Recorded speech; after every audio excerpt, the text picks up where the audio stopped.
recall from the last video that we saw plants need some nutrients that are provided by the land.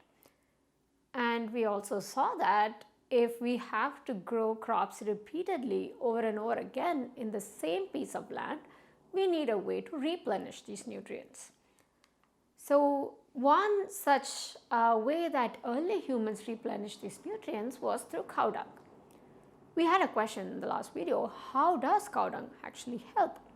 So if you look at cow dung is nothing but largely digested grass and grains, which is what cows eat mostly.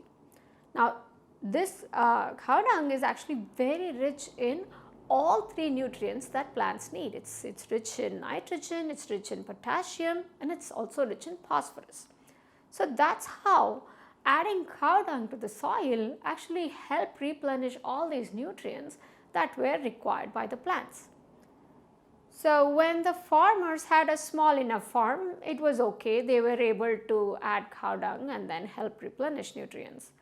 When their farm size started becoming bigger and bigger, the amount of cow dung that their cows could produce could just not match up. So they did not have enough cow dung to replenish these nutrients.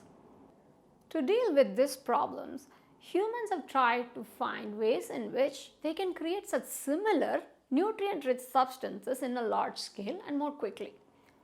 Due to these efforts, they have discovered two processes or two ways in which they can create such similar substances. One is called composting and another called vermicomposting. So let's look at what composting is. In composting, there is a huge pit, and that pit is then filled with plant and animal waste. Naturally, what happens is microbes start working on this plant and animal waste and thereby start decomposing them. So this process of decomposition is very similar to digestion. So it also results in substances that are similarly nutrient rich for the plant.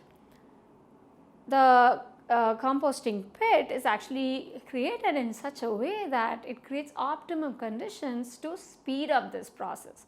So when I say optimum conditions, I mean they make sure that it has enough oxygen which the microbes need and other conditions in which the microbes can do this job really well. So the process is called composting and the resulting substance that we get is called as compost or manure. So let's look at the next process. The next process we said was vermicomposting. So in this process, the main difference between this and composting is that in the pit there is also earthworms that get added. So earthworms actually help by kind of penetrating through this substance as the microbes decompose them. Through their penetration, what happens is they also end up aerating this whole mixture. So they kind of create these pores into which air can get in, more oxygen can get mixed in, thereby they really speed up that process. So this process in which earthworms are added to the compost is called as vermicomposting and the resultant substance is called vermicompost. Let's do a quick summary. We just saw that manure is nutrient-rich substance that is obtained by the decomposition of plant and animal waste. We also saw two ways in which manure can be created. One is called composting and another called vermicomposting. So this helped farmers to some extent. So with the larger farms, they were now able to use manure instead of cow dung. But the process of decomposition is still time consuming. So when the farm size grew even larger, even manure could not keep up to the demands. So in the next video, we will look at this another class of substances called fertilizers, and we'll look at how that actually helped with even larger farm sizes.